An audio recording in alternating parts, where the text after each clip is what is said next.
If you hear your name whispered from the trees, never answer. That was the warning Grandma Maria gave her grandchildren every night. Her voice was always soft but unshakably serious. Her hands would tighten around her rosary, her eyes fixed on the tree line beyond the fields as if it hid something only she could see.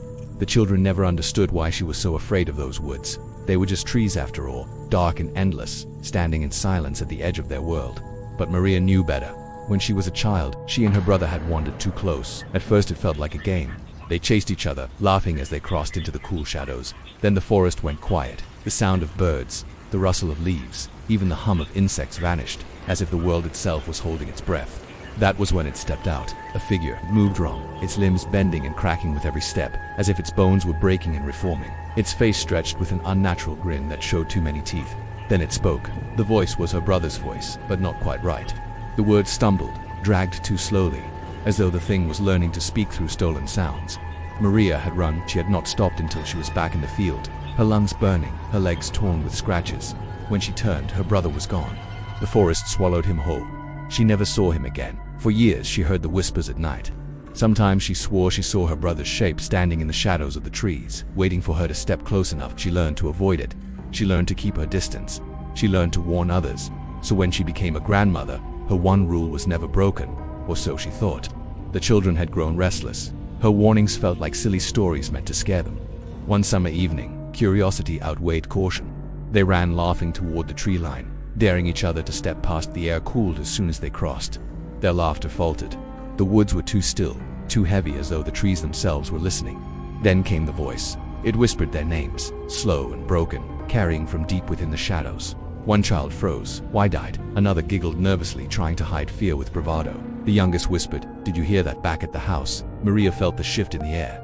She knew instantly the children were gone. She ran faster than her old bones should have allowed, her heart pounding with the same terror she had carried since childhood.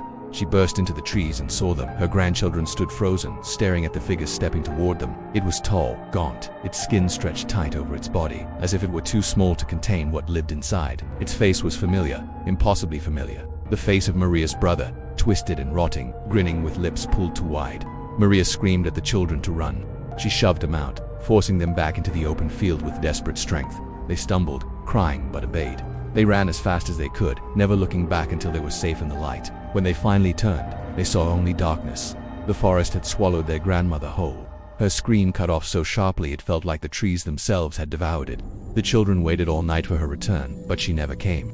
Instead, something else did. Long after the children had been tucked into bed, a gentle knock tapped against their window. At first it sounded like the wind, then it came again. 3 knocks. Slow, deliberate. They crept to the window and froze. Grandma Maria stood outside in the moonlight. Her body was stiff, her head tilted too far to one side. Her smile stretched unnaturally wide. She lifted a hand, beckoning them closer. Her lips moved, whispering softly for them to come play in the woods. But her voice was wrong. It was too slow, too broken, each word cracking like dry branches. The children shut their eyes tight, refusing to answer. The tapping went on until morning. When they finally dared to look again, the window was smeared with dark streaks that looked like fingerprints pressed into the glass from the outside. Maria never returned. Not truly. But on some nights, when the wind cuts through the fields, the children swear they still hear her voice carried from the tree line, calling them by name. The Skinwalker had finally finished what had started decades before, and now it waits patiently for the rest of them to make the same mistake. If this story chilled you, subscribe now for more haunted reports. Every week we open the door to another nightmare. Do you dare step inside?